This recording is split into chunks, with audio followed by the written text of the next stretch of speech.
Hi. Hello అండి. ఆహ్, మీతోని కొన్ని విషయాలు పంచుకోవాలనుకుంటున్నాను. ఈ మధ్య కాలంలో చాలా స్కామ్స్ అవుతున్నాయి గదా! ఎస్పెషల్లీ వాట్సాప్‌లో. ఫోన్ లేనిది మనం ఉండలేము. మనం ఫోన్‌తోనే లేస్తాం, ఫోన్‌తోనే పడుకుంటాం. అలాంటిది వాట్సాప్ అనేది చాలా ఆహ్, ఇంపార్టెంట్ అయిపోయింది మనకి ప్రతిరోజు మన లైఫ్‌లో. సో, ఈ వాట్సాప్ ద్వారా మనకి చాలా మటుకు ఆహ్, స్కామ్స్ అయ్యే అవకాశాలున్నాయండి. నా ఎక్స్‌పీరియన్స్ ప్రకారము మనకి మెసేజెస్ తెలిసిన వాళ్ళ దగ్గర నుంచి వస్తాయి. తెలవని వాళ్ళ దగ్గర నుంచి కూడా వస్తాయన్నమాట.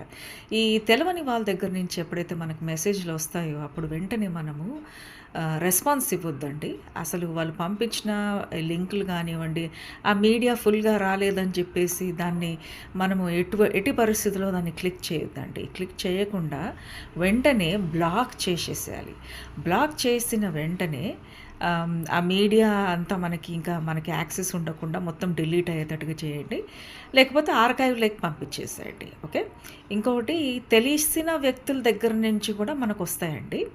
వాళ్ళతోని కూడా జాగ్రత్తగా ఉండాలి. ఎప్పుడైతే వాళ్ళు అవి డాక్యుమెంట్స్ డౌన్‌లోడ్ చేసుకునేలాగా ఫైల్స్ లాగా పంపించారనుకోండి, వాటిని క్లిక్ చేసి మీకు కాన్ఫిడెన్స్ ఉంటేనే మీరు అటువంటి ఫైల్స్ మీద మీరు క్లిక్ చేయాలి. లేకపోతే అస్సలు క్లిక్ చేయొద్దండి. వదిలేసేయాలి.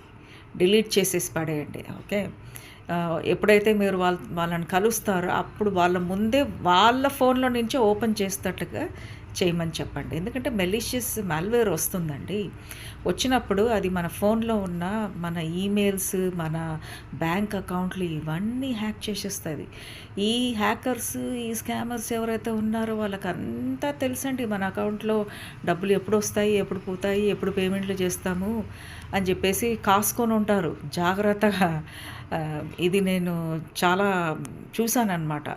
ఆహ్, నాకు ఒక పేమెంట్ చేసేడుందంటే ఇంక అది నేను ఫస్ట్ ఫోను స్విచ్ ఆఫ్ చేసుకొని, మళ్ళీ ఆన్ చేసుకొని, రీస్టార్ట్ చేసుకొని, అప్పుడు నేను పేమెంట్ ప్రాసెస్ చేయడం అవుతుంది. లేకపోతే పేమెంట్ హ్యాంగ్ అయిపోతాయి.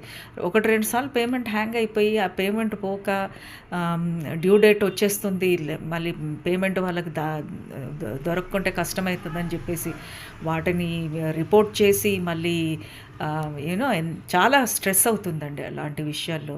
సో, ఇలాంటి స్ట్రెస్‌లు ఏవి లేకుండా మనము ఒకవేళ పేమెంట్ చేస్తున్నామంటే ఫోన్ స్విచ్ ఆఫ్ చేసి రీస్టార్ట్ చేసుకొని ఫోన్ నుంచి పేమెంట్ చేసుకోండి. కరెక్ట్ అకౌంట్‌లో ఒకటికి 2 సార్లు మీరు చెక్ చేసుకొని మరీ పేమెంట్ చేయాలనమాట. లేకపోతే కష్టం. అది పేమెంట్